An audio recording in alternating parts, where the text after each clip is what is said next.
Embedding a Google Calendar is really simple. You might want to embed a calendar into a website if you run a classroom website or a blog or something like that.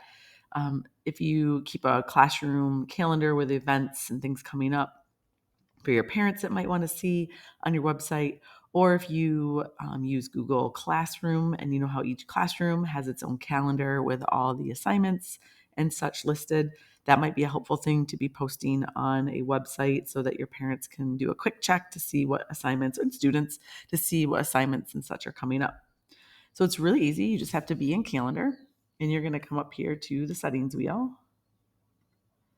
click on settings. You're going to go ahead and click on the calendar that you're going to want to embed, and then you're going to click integrate calendar.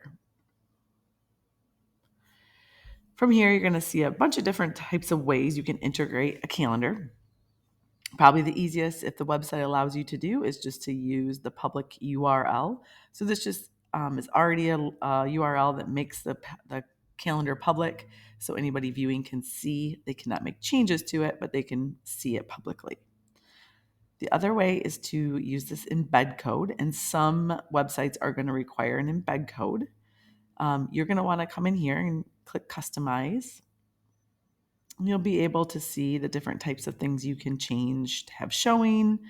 You may or may not need to change the width and height of the calendar. So right now we're at 800 by 600. When I embed this, this is the size it will be on the website. If I want to make it longer or shorter, I just need to go ahead and play with that width and height. You can change the background colors and other different types of views you would like. I'm going to show you the two different ways that you can embed. So let's go back here and I'll show you. I'm going to copy that URL and I'm going to go into Google Sites. I like to use Google Sites. This is Google's website builder. And I'm going to click on embed. And most websites, you're going to see a place where you're going to be able to embed something. If it asks for a URL, you can just go ahead and type in or paste in that URL. I'm going to click insert. And then you're going to see it gives me the calendar. And I can kind of stretch this out however big or small I would like it. I might not like this agenda view, but what I can do is I can go into the settings and I can choose that I want the month view to be the way that it is viewed on my calendar.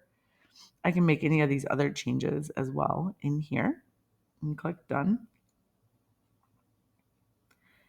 And there is my website embedded. So anytime I make a change in my Google Calendar, it will show up here as well because it's linked by a URL. The other option I showed you was the embed with a embed code. So this is where you could go in here and change the height and size and such. And I'm going to go ahead and copy this embed code. Come back to the website, click embed, use the embed code, paste that in, and hit next. Now you can see what this one does is it makes it a little more colorful. Looks a little bit more like, that calendar I have on my desktop. But here's the difference is that I can't really stretch this. This is where you need to go in and change that width and height and such. Just a few more, pieces you're going to need to customize. Just a few more pieces you're going to need to customize before you embed it onto your site. If you come back here, you have a few other things. This public iCalendar format, that is where if you need to embed this calendar into other applications, if you're given a calendar from an app or something like that, and it asks for the public address or the iCalendar format, this is where you will find that as well.